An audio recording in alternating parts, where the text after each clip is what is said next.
दर्शनार्थिहं प्रणतपाल भवाब्धभूतम्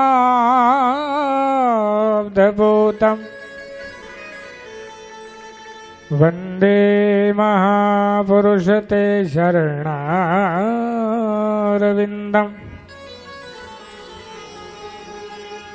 तो गत्वा शुद्धस्तयजसुरेशितराजलक्ष्मीम्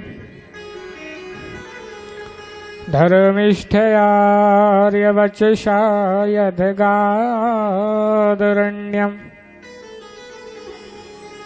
मायामृगं दयेत शितमन्मधावत्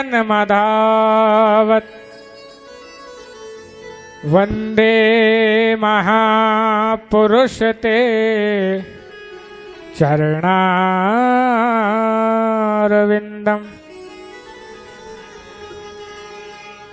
अस्ति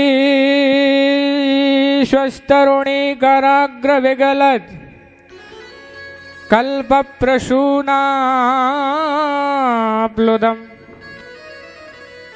वस्तु प्रस्तुत वेणुनादले हरि निर्वाण निर्व्याकुलम्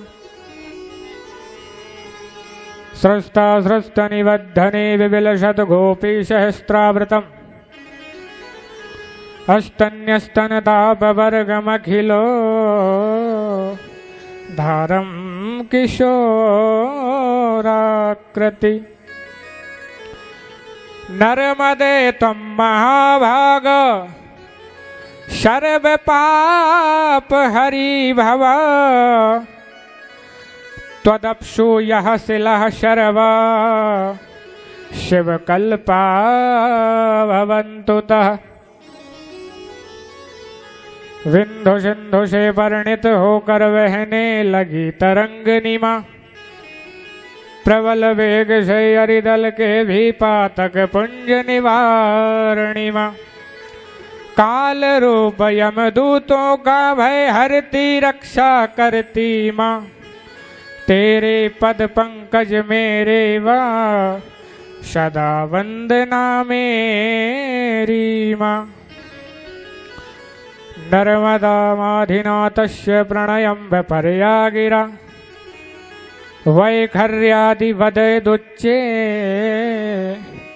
नर्मदे हर नर्मदे नर्मदा त्वं जगन्माता नर्मदा त्वं जगत्पिता नर्मदा त्वं जगद्धात्री श्री नर्मदायै नमो नमः अज्ञानतिमिरान्धस्य ज्ञानाञ्जनशलाकया चक्षुरुन्मीलितं येन तस्मै श्रीगुरवे नमः। नर्मदा मैया की। आइए कथा में प्रवेश करने से पूर्व 2 मिनट हरिनाम संकीर्तन कर अपनी वाणी को पवित्र करेंगे। इसके बाद हम लोग कथा में प्रवेश करेंगे।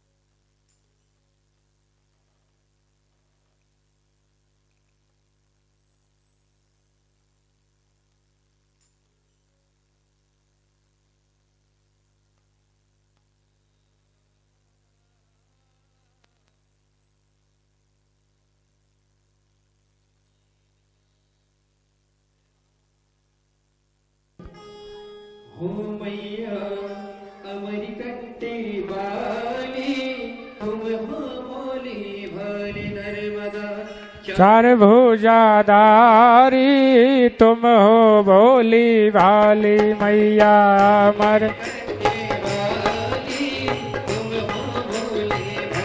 नर्मदा चार भुजाधारी तुम हो बोली भाली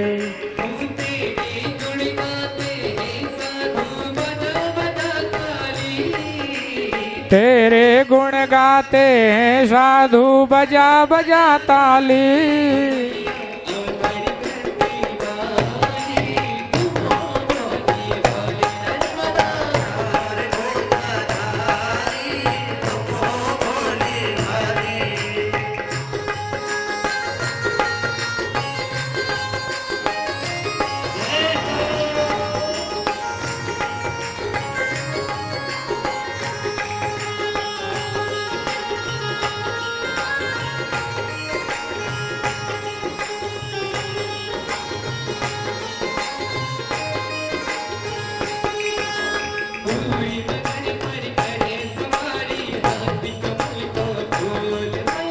धूर मगर पर करी सवारी हाथ कमल का फूल।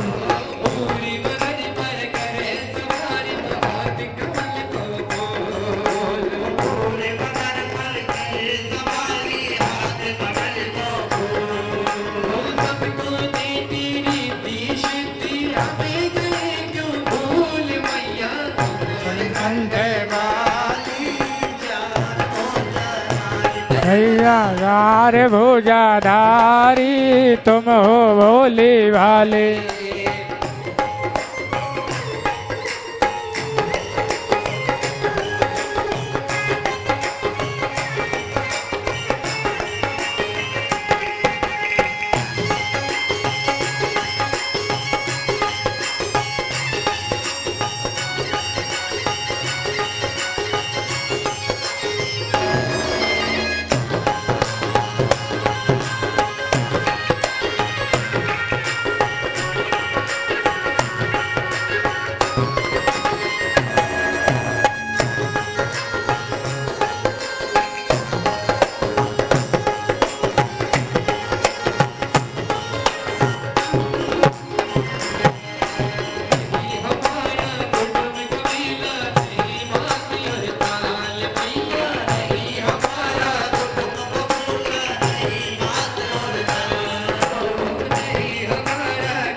हरि बोल।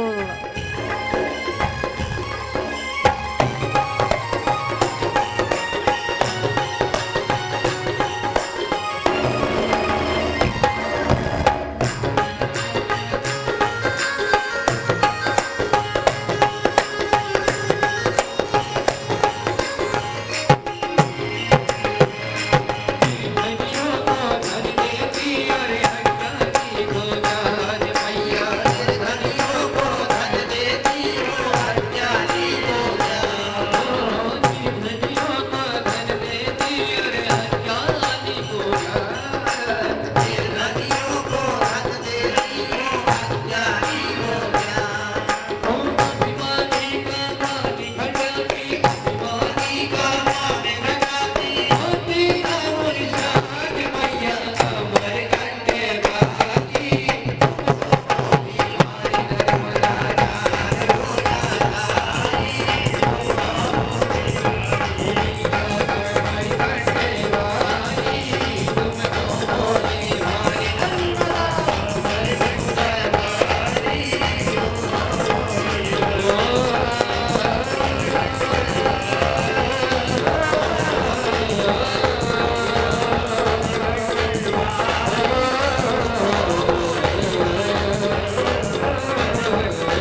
गजानंद भगवान की, बाल कृष्ण लाल की, अनंत बलवंत श्री हनुमंत लाल की। हरे हर हरे हर हरे हर। परम मंगल में परात्पर अखिलेश्वर कारण करुणा वृणालय कल कल निनादिनी मैया नर्मदा का वांगमय स्वरूप मां नर्मदा पुराण श्री नारायण प्रसाद जी साहू, श्रीमती तुलसा साहू जी एवं समस्त साहू परिवार के आयोजकत्व में आप हम सब सप्त दिवसीय श्री मां नर्मदा पुराण कथा में एकत्रित हुए। आज हम लोग प्रथम दिवस में प्रवेश करेंगे। सबसे पहले तो हम ये जानेंगे पुराण क्या होती है और नर्मदा पुराण क्या होती है। पुराण का मतलब होता है पुरा अपि नवः इति पुराणः, जो पुरानी होने पर भी नवीन दिखाई दे उसको कहते हैं पुराण। और नर्मदा का मतलब होता है जो सबको नम्रता प्रदान करे, उसको कहते हैं नर्मदा। जैसे कोई पुरानी चीज जैसे अखबार हो वो हमारे काम का नहीं होता, अब उसको हम आज पढ़ेंगे तो वो कोई काम का नहीं रहेगा। लेकिन ये पुराण ऐसी है, हजारों वर्षों से चली आ रही है। और इसकी खास बात यही है कि पुरा अपि नवः इति पुराणः, ये पुरानी होने पर भी नवीन दिखाई देती है, इसको कहते हैं पुराण। कई लोग कहते हैं अभी तो सुनी थी पुराण, कितनी बार सुने, कब तक सुने, बेई पंडित जी और बेई कथा कब तक सुने। तो राम कथा जे सुनत अगाही और रस विशेष जाना तिन नाही। भगवान की कथा सुन करके जो कह दे ना बस बस बहुत सुन ली कथा, उसने कथा के रस को समझा ही नहीं। और कथा को ऐसे नहीं सुनना, कथा को तो तलब की तरह सुनो। जैसे चाय के बाद चाहिए हर बार तम्बाकू, रोटी खाने के बाद फिर डिब्बा ले आओ, तो इसको व्यसन बनाओ। कथा को व्यसन बनाओगे तो आनंद देगी। सनत कुमारों ने इसको व्यसन बनाया था, उनका काम ही था कथा सुनने का, उनका दूसरा कोई काम ही नहीं था। 3 भाई सुनते, एक सुनाता। इसलिए कथा को व्यसन बनाओ। और कथा तो जितनी हो सके उतना सुनो। कई जन्मों के पुण्य उदय होते हैं तब जाकर के कथा सुनने को मिलती है। आज हम सब लोग एकत्रित तो हुए, हमारे साहू परिवार ने इतना बड़ा आयोजन किया कथा का, और मैं अपने आप को भाग्यशाली समझता हूँ कि मुझे ये पुराण करने का सौभाग्य प्राप्त हुआ और नर्मदा मैया ने मुझ पर ये कृपा की कि मैं ये पुराण कर रहा हूँ। इसलिए राम कथा जे सुनत अगाही रस विशेष जानत नाहि। जो भगवान की कथा सुनते सुनते अघा जाते हैं उनको कथा का रस समझ में नहीं आता। इसलिए कथा को जितना हो सके उतना सुनो। नर्मदा प्रदक्षिणा जिसको कहते हैं, जैसे परिक्रमा होती है, सभी देव स्थानों पर होती है परिक्रमा। किसी की आदि होती है, किसी देवता की एक होती है, लेकिन सबसे बड़ी परिक्रमा होती है नर्मदा परिक्रमा। और इसके लाभ भी होते हैं ना।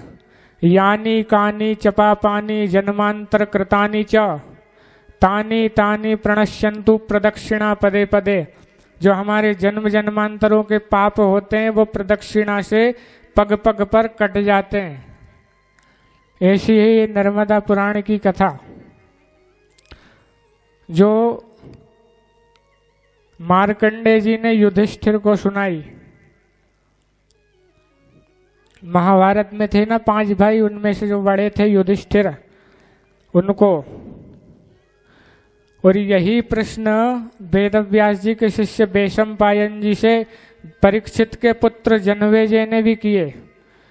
तो बेशम्पायन जी ने ये कथा जन्मेजय को सुनाई। मैया नर्मदा 21 कल्पों तक रही। हर कल्प में हर नदी समुद्र में जाके मिल जाती है, लेकिन मैया नर्मदा हर कल्प में रहती है।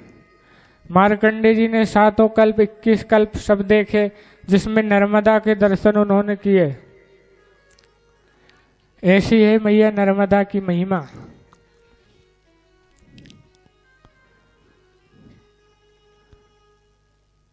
एक सबसे पहले परिक्रमा कार्तिकेय जी और गणेश जी ने की थी। गणेश जी ने उनके माता पिता की परिक्रमा की थी ना, सबसे पहले परिक्रमा वहां से प्रारंभ हुई। मार्कंडेय जी ने भी परिक्रमा की, और ये परिक्रमा इसलिए की जाती है हमारे दुखों का सबका नाश हो। जो दुख से हम जूझते हैं उन सबका नाश हो। अब हम आपसे पूछें कि आपको दुख चाहिए कि सुख चाहिए, तो सभी यही चाहेंगे पंडित जी सुख ही मिले। अच्छा, ऐसा संभव है कि सुख ही मिले? हैं? जब एक करवट में रात नहीं निकले तो ये इतनी बड़ी जिंदगी निकल जाएगी। और हम तो कहते हैं जीवन की शुरुआत दुख से करो।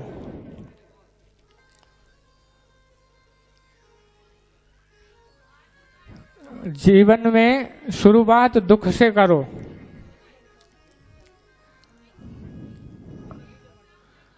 श्री कृष्ण गोविंद हरे मुरारे, हे नाथ नारायण वा। श्री कृष्ण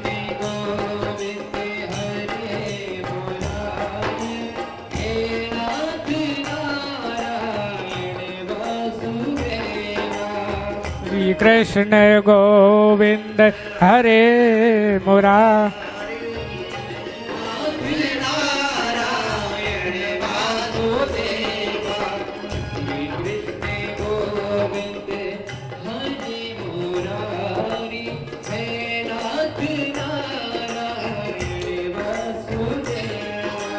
श्री कृष्ण गोविंद हरे मुरारे।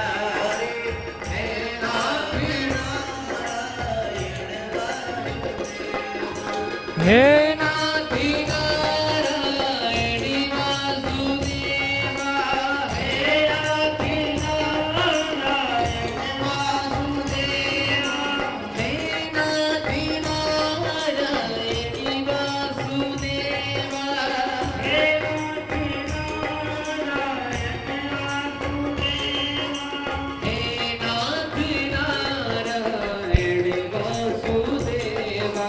हे नाथी नारायण वासुदेवा। जय हो।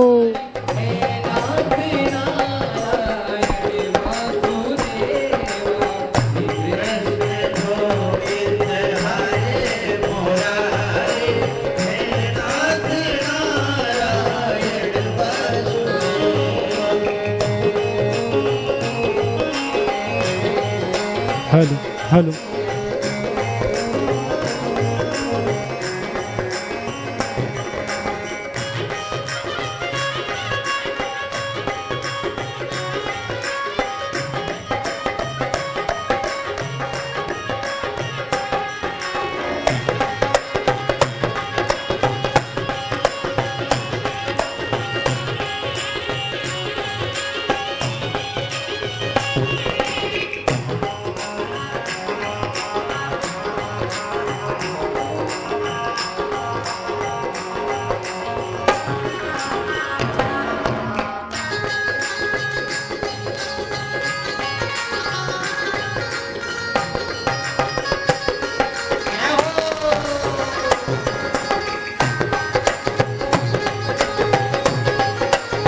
हरी बोल।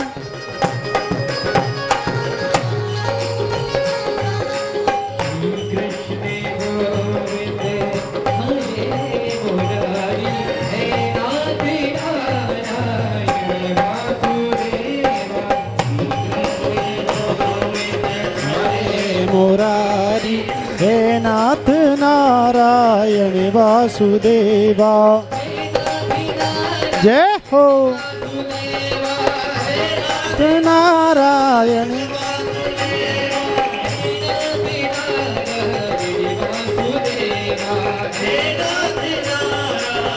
वासुदेवा।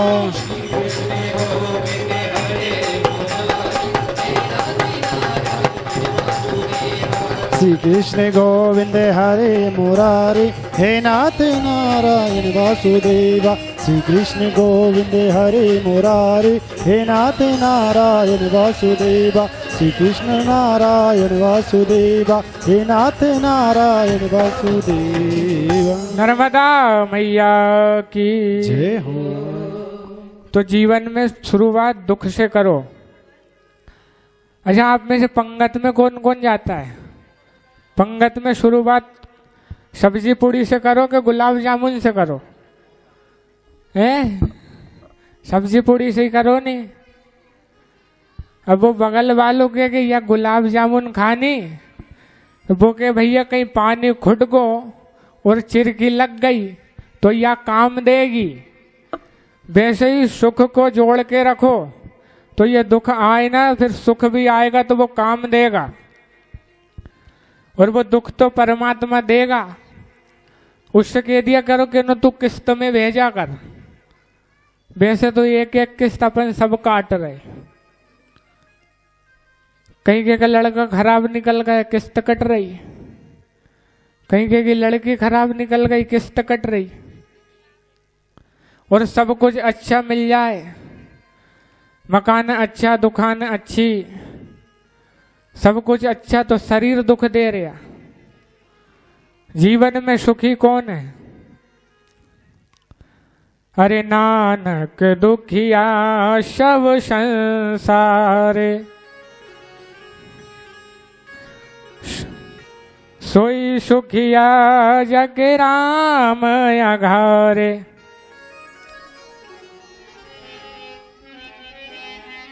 अरे दीन कहे धनवान सुखी, धनवान कहे सुख राजा को भारी।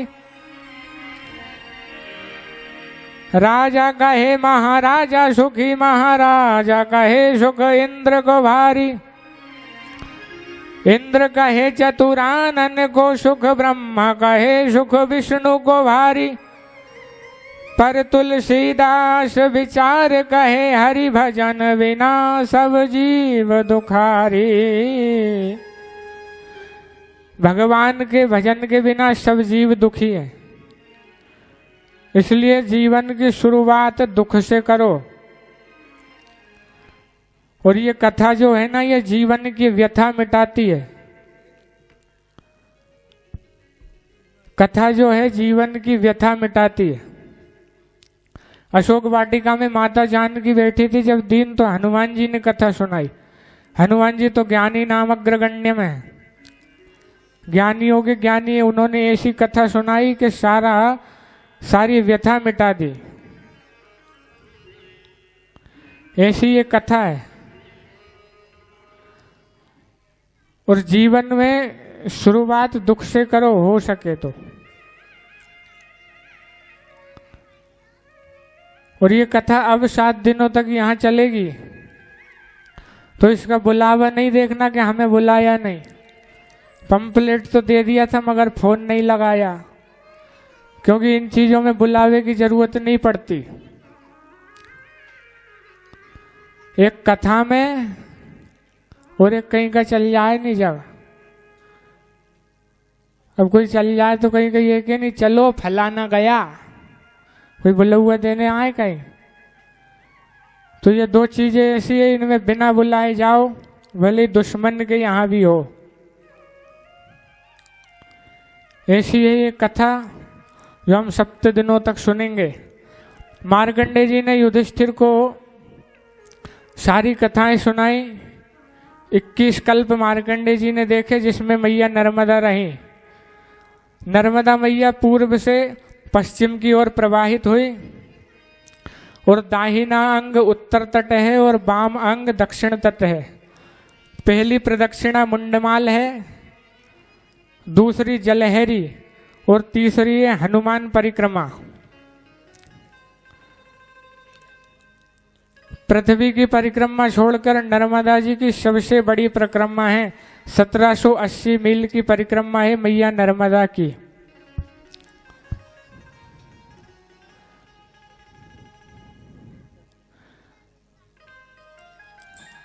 ऐसी मैया नर्मदा की कथा है।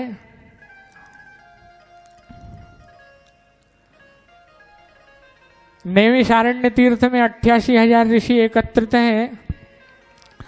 उनके बीच में श्री सूत जी महाराज आए, जिनका नाम है उग्र श्रवासूत। अरे धन वृद्धा बल वृद्धा आयु वृद्धा तथैव च किं सर्व ज्ञान वृद्धस्य किं करा शिष्य किं करा। कोई धन में बड़ा होता है, कोई बल में बड़ा होता है, लेकिन श्री सूत जी आप ज्ञान में बड़े हैं। इसलिए आप ये बताइए कि ब्रह्मा जी से जो संबंध रखती है उस नदी का नाम है सरस्वती, और भगवान विष्णु से जो संबंध रखती है उसका नाम है गंगा। भगवान के चरणों से निकली ना गंगा, चरणों से निकली गंगा प्यारी, जिसमें सारी दुनिया तारी। तो आप ये बताइए कि सरस्वती जी ब्रह्मा जी से संबंध रखती हैं, गंगा जी विष्णु से रखती हैं, तो शौनकादिक ऋषि कहते हैं कि भगवान भोलेनाथ से ऐसी कौन सी नदी है जो संबंध रखती है, ऐसी कौन सी नदी श्रेष्ठ है जिनका संबंध भोलेनाथ से हो। इसलिए आप हमें वेद वर्णित नर्मदा जी की कथा सुनाएं। कम देशमाश्रित रे वा कथम कथम श्री रुद्र संभव। और नर्मदा किस देश में आश्रित है और श्री शंकर जी से वह कैसे उत्पन्न हुई, है सभी कथा आप हमें सुनाइए। सुंदर प्रश्न किए। सूत जी महाराज कहते हैं भगवान शंकर से जो नदी संबंध रखती है वो है केवल मक्रवाहनी मां नर्मदा। और मां नर्मदा की कथा अति विचित्र है, और कलयुग में सारे पापों को जो नाश करने वाली है वो मां नर्मदा है। सूत जी महाराज कहते हैं अरे नर्मदायास्तु महात्म्यम कृष्ण द्वैपायनो ब्रवीत तत्ते हम संप्रवक्ष्यामि यत्त्वया परिप्रच्छितम। नर्मदा जी की महिमा का वर्णन ब्रह्मा जी और शिव जी को छोड़कर कोई नहीं कर सकता। नर्मदा पुराण करने का सामर्थ्य किसी में नहीं है। और इसी पर उन्होंने यही प्रश्न एक बार मैं अभी बता रहा था परीक्षित के पुत्र जन्मेजय ने वैशंपायन जी से किया। जन्मेजय ने कहा ऋषिवर हमारे पूर्वजों का पूर्व तीर्थ क्या है वह हमें सुनाइए। हमारे पूर्वज किस तीर्थ में निवास करते थे और आप ये बताएं कि उन्होंने वहां पर प्रवेश कैसे किया और पांडवों को इतना दुख क्यों भोगना पड़ा। ये सब कथा आप हमें बताओ। राजा परीक्षित के पुत्र हैं, उनके बेटे जन्मेजय 5 पांडव है ना, युधिष्ठिर भीमसेन अर्जुन नकुल सहदेव। अर्जुन के पुत्र अभिमन्यु की जो पत्नी है उत्तरा, और उत्तरा के जो पुत्र हैं परीक्षित, और परीक्षित के बड़े पुत्र जन्मेजय ने ये प्रश्न वैशंपायन जी से किया। तो जन्मेजय ने कहा कि हमारे पितामह ने इतना दुख क्यों भोगा। वैशंपायन जी ने महर्षि वेदव्यास और त्रिलोचन भगवान शंकर को नमस्कार किया और नमस्कार के कहा कि मैं आपको सारा वेदांत वर्णन करता हूँ, सारी कथाएं वर्णन करता हूँ। तुम्हारे पांडव द्रौपदी सहित वन में थे और वे ब्राह्मणों सहित निवास करके विंध्याचल पर्वत की ओर गए। वहां धौम्य के शिष्य उद्दालक ने अग्रगण्य होने पर महामती कश्यप द्वारा उनके पुत्र विभांडक मुनि एवं गुरुजन पुलस्त लोमश सभी पुत्र पौत्रादि सहित वे सब समस्त तीर्थों में स्नान करते हुए वहां पर पहुंचे और पवित्र आश्रमों के दर्शन करके सुंदर विपिन वन में पहुंचे। वहां उन्होंने मार्कंडे जी को देखा और मार्कंडे जी ने फिर उन्हें सारी कथा सुनाई युधिष्ठिर को।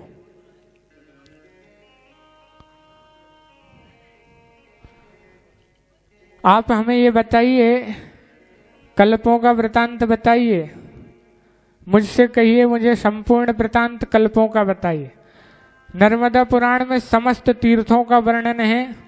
नर्मदा के जितने घाट हैं, उन घाटों के तट पर जितने तीर्थ हैं, उनका वर्णन नर्मदा पुराण में आता है। और सारी नदियां सागर में मिलती हैं, पर नर्मदा जी बंगाल की खाड़ी में जाकर मिलती हैं और नदी समुद्र में भी मिलती है। सारी नदियों को जब समुद्र अपने में मिलाते हैं तो बड़ी बड़ी तरंगें उठती हैं, लेकिन नर्मदा जी जब जाती हैं तो सागर भी लेट जाता है, साष्टांग होकर नर्मदा जी का स्वागत करता है, प्रणाम करता है। गंगा में स्नान करने से जो पुण्य मिलता है, वो पुण्य नर्मदा के केवल दर्शन मात्र से मिलता है। तो ये प्रश्न युधिष्ठिर ने कहा कि आप तो सातों कल्पों में रहे, सभी कल्पों में आपने नर्मदा जी को देखा। एक कल्प का समय जब बीत जाता है तो सारी धरती पानी में विलीन हो जाती है, सब जगह पानी ही पानी हो जाता है। एक कल्प के समस्त पाप होने पर सारी दुनिया प्रलय काल में चली जाती है।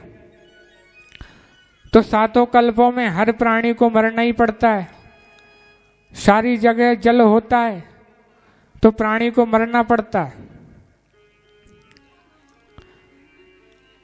क्योंकि अमर कोई है नहीं दुनिया में, जगत में कोई ना परमानेंट। चाहे कितना ही साबुन लगा लो, कितना ही मेकअप कर लो, पर परमानेंट कोई नहीं है जगत में। इसलिए भगवान का भजन करो, भगवान की कथाएं सुनो। श्री राम जी। और जगत में कोई ना परमानेंट,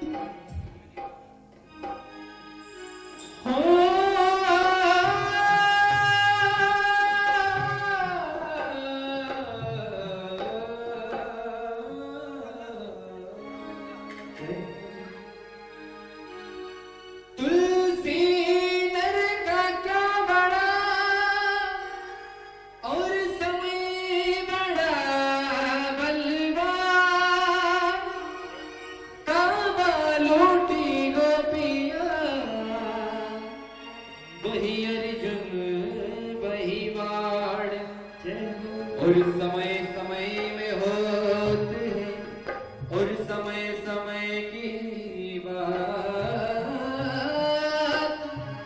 एक ही समय का दिन बड़ा, एक ही समय की रात।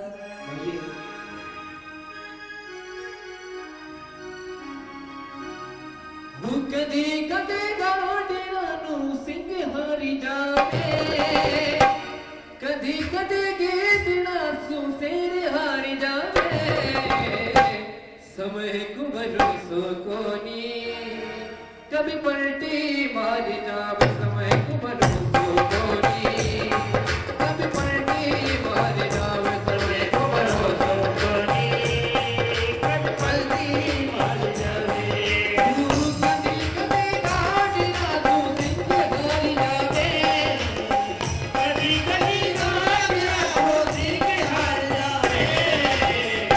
समय को भरोसो कोनी कभी पलटी मार जावे समय को भरोसो कोनी कभी पलटी मार जावे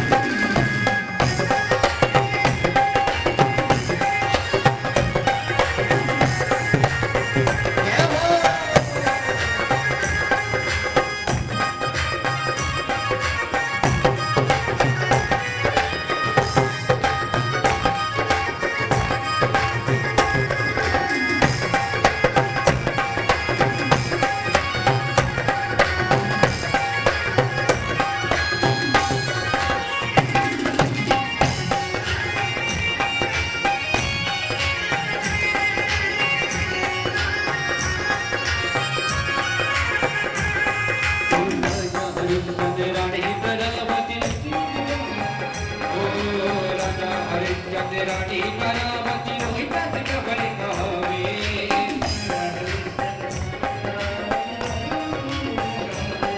ओ के सुखी निरजो मरदा काती नहीं बिकी बाजावे ओ के निरजो मरदा काती नहीं बिकी बाजावे एक हरि जन एक ब्राह्मण गई कि हरि जन एक ब्राह्मण गई एक कुबला कर जावे समय को भरोसो कभी पलटी मार जावे समय को भरोसो कोनी कभी पलटी मार जावे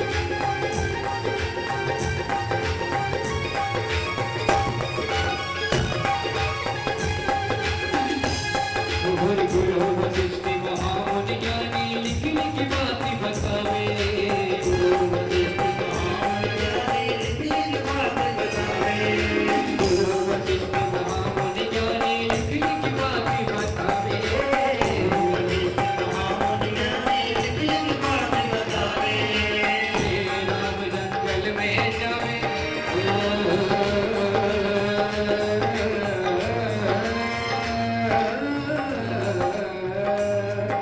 श्री राम जंगल में जावे मत पलटी आवे श्री राम जंगल में जावे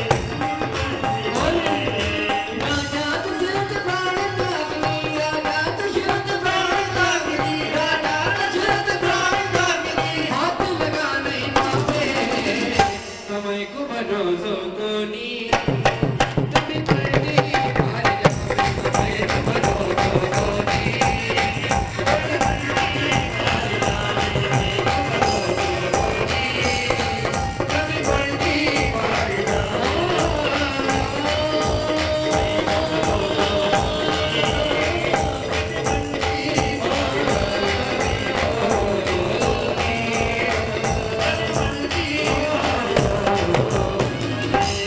हरे हरे हरे हरे। मार्कंडेय जी ने युधिष्ठिर को कहा, युधिष्ठिर ने प्रश्न पूछे,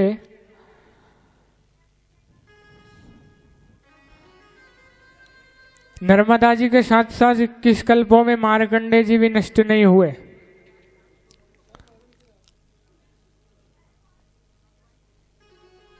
ऐसी कौन सी कथा है, आप हमें बताइए। मार्कंडेय जी बोले, समस्त पापों को हरने वाली भगवान शिव जी से वर्णित पवित्र नर्मदा पुराण को जो प्राणी श्रवण करता है उसके सारे मनोरथ पूर्ण होते और उसे मनवांछित फल की प्राप्ति होती है। हजारों अश्वमेघ यज्ञ और सैकड़ों बाजपेयी यज्ञ करने से जो पुण्य मिलता है वो नर्मदा पुराण श्रवण करने से मिलता है। इसलिए आप हम सब बड़े भागी हैं कि हमें नर्मदा पुराण सुनने का सौभाग्य मिला। एक व्यक्ति था, वो कभी कथा में जाता ही नहीं था, कभी कथा में नहीं जाता था। एक दिन पत्नी ने कहा आप कथा सुनने नहीं जाते, जाओ, और जबरदस्ती भेज दिया। अब वो जाकर के जैसे ही पंडित जी ने कथा शुरू की, अब वो गए तो लोगों ने कहा आइए, और वो आइए कहने के बाद कहा आप बैठिए। और जैसे ही पंडित जी की कथा सुनी हुई और 3 घंटा जो समाधि लगी, सो गए। अब वो जिस व्यक्ति की चटाई बिछी थी जिस पे वो सो रहे थे वो बचा, और ये व्यक्ति जो सो रहे थे वो 2 ही बचे। आरती हो गई, पंडित जी भी चले गए, कथा हो गई, सब श्रोता चले गए। अब वो व्यक्ति आया, बोले जाइए, तो ये उठ के घर आ गए। अब ये घर आए तो रात में नींद नहीं आई, क्योंकि वहां सो लिए, 5-6 घंटा कथा चली। तो अब इनको कथा में केवल 3 शब्द मिले, आइए, बैठिए, जाइए। तो पत्नी ने पूछा क्या सुन के आए कथा में? बोले 3 शब्द सुने बस, केवल आइए, बैठिए और जाइए। तो पत्नी ने कहा यही तुम्हारे लिए नाम है भगवान का, इसी को जपो, इसी को जपो। अब ये सो के आया था तो रात में नींद नहीं आए। अब ये बैठा बैठा जब रहा था आइए, बैठिए, जाइए। इतने में एक चोर आया, तो चोर को आते देखा इसने, तो बोले आइए, और चोर घबरा गया कि मालिक ने देख लिया। तो ये बोले बैठिए, और चोर जाने लगा तो ये बोले जाइए, और चोर और घबरा गया। तो चोर आकर के बोला, और उसके पास जितना सामान था, पैसे थे, सब इसको चढ़ा दिए, सब इसको दे दिए। अब इसने सोचा यार आज ही भगवान की कथा सुनी, आज ही नाम लिया, और ये भगवान का नाम आज ही फल देने लगा, इतना पैसा आज ही मिल गया। चोर ने सब रख दिया और कहा किसी को बताना मत, और चोर चला गया। अब इसने पत्नी को जगाया, उठो उठो। बोले ये भगवान का नाम इतनी जल्दी फायदा कर देगा, मुझे पता नहीं था। बोले क्यों? बोले एक आदमी आया था और इतने सारे पैसे रख के गया। बोले तुमने क्या बोला उससे? बोले कुछ नहीं, वो आया था, मैंने कहा आइए, फिर वो जाने लगा तो मैंने कहा बैठिए, और वो जाने लगा तो मैंने कहा जाइए, तो वो घबरा के मेरे पास आया और ये सब दे गया। पत्नी ने सोचा जब ये असली कथा से नकली नाम उठा लाए तो ये फलीभूत हो गया। तो आप लोग सोचिए कि जब असली कथा से आप असली नाम सुनोगे तो क्या होगा, असली कथा से जब असली नाम सुनोगे तो क्या होगा। और कलयुग में तो नाम की महिमा है, कलयुग केवल नाम है आधारा। सतयुग में, द्वापर में, त्रेता में जो तपस्या करने पर जो फल मिलता था वो मुक्ति कलयुग में केवल भगवान नाम से मिलती है। इसलिए भगवान का केवल नाम गाओ। एक व्यक्ति ने जीवन में भगवान का नाम कभी लिया ही नहीं, तो संत के कहने पर उसने एक बार राम नाम लिया। अब उसने संत से पूछा आपने राम का नाम दिलवा तो दिया, मगर अब ये बताओ ये राम नाम से होगा क्या, ये राम नाम की महिमा क्या है? बोलिए राम नाम के बदले में जो मिलता हो वो तू मांग लेना जब ऊपर जाए। यमराज जब उसको लेके गया, उसका वो खोला, सब चिट्ठा लेखा, तो बोले इसने जीवन भर पाप कर्म किए, केवल एक बार राम का नाम लिया, अब इसको सुख भोगे कि दुख भोगे ये बताओ। राम नाम की क्या महिमा है, अब यमराज को भी नहीं पता। तो शिव जी के पास लेकर के गए, बोले आप तो नाम जपते ही रहते हो, राम जी का आप बताओ राम नाम की क्या महिमा है। शिव जी बोले मैं नाम तो जपता हूं लेकिन महिमा क्या है ये तो मुझे भी नहीं पता।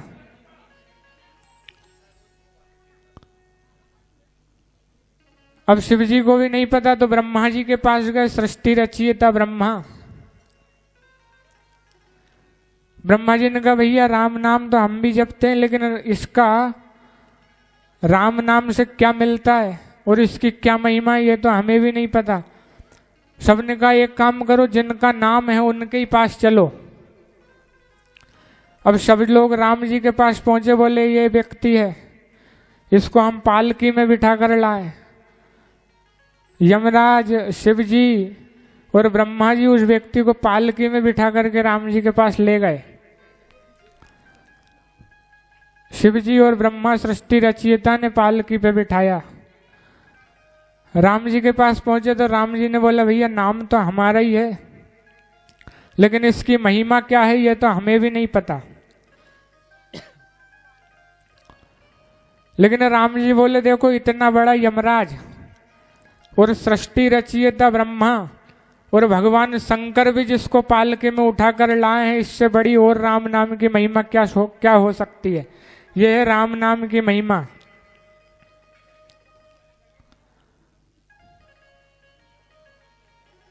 तो ये मैं नर्मदा पुराण मार्कंडे जी बोले समस्त पापों को हरने वाली है। भगवान शिव जी से वर्णित नर्मदा है। सभी पुराणों को किसी वक्ता ने सुनाया लेकिन नर्मदा पुराण को देवादिदेव महादेव शंकर ने सुनाया है। तो ये पुराण महादेव के मुख से निकली है। और सरिताओं में गंगा जी श्रेष्ठ हैं तथा कावेरी गोदावरी आदि पवित्र नदी जहाँ तीर्थ सब हैं, उसी प्रकार नर्मदा जी की महिमा है। किंतु जो आपने प्रश्न किया वो मैं कहता हूं कि प्रत्येक कल्प में सभी सरिताओं समुद्र में क्षीर्ण हो जाती है, किंतु कल्प के क्षीर्ण होने पर भी नर्मदा जी सदा रहती है। यही एक ऐसी नदी है जो सदा विद्यमान रहती है। सारी नदियां समुद्र में मिलती हैं पर नर्मदा प्रलय काल में भी विद्यमान रहती है। मार्कंडे जी कहते हैं कि मैंने सारी नदियों को क्षीर्ण होते देखा है, किंतु प्रथम कल्प में भी मैंने नर्मदा को देखा था और बाकी सारे कल्प में भी नर्मदा को देखा है। उनका अस्तित्व प्रलय में भी समाप्त नहीं हुआ और मैंने उनको कल्प के अंत में भी देखा है। और ये रेवा महात्म नामक दूसरा नर्मदा पुराण में जो अध्याय है, तो नर्मदा हर कल्प में रहती है। मार्कंडे जी युधिष्ठिर से कहते हैं कि 7 कल्पों में नर्मदा जी कभी क्षीर्ण नहीं हुई। तो युधिष्ठिर ने कहा आपने तो घोर 7 कल्प देखे, सभी को आपने नष्ट होते देखा है।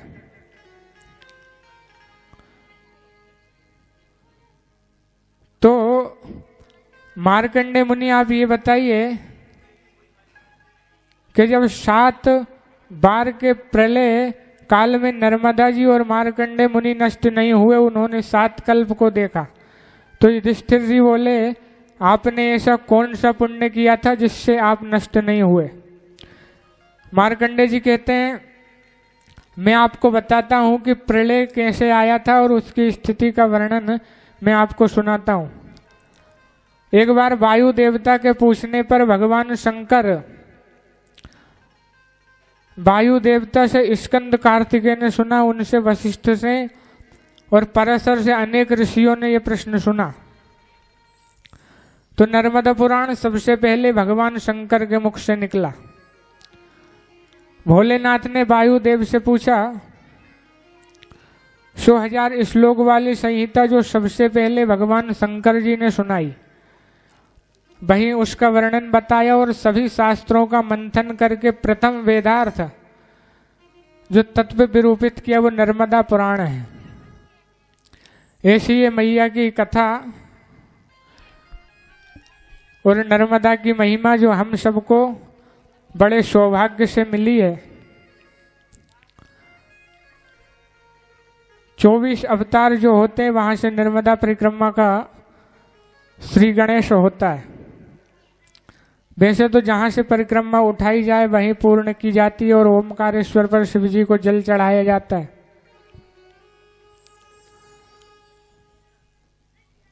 ऐसी मैया की महिमा है। अब हम विस्तार से कल से श्रवण करेंगे।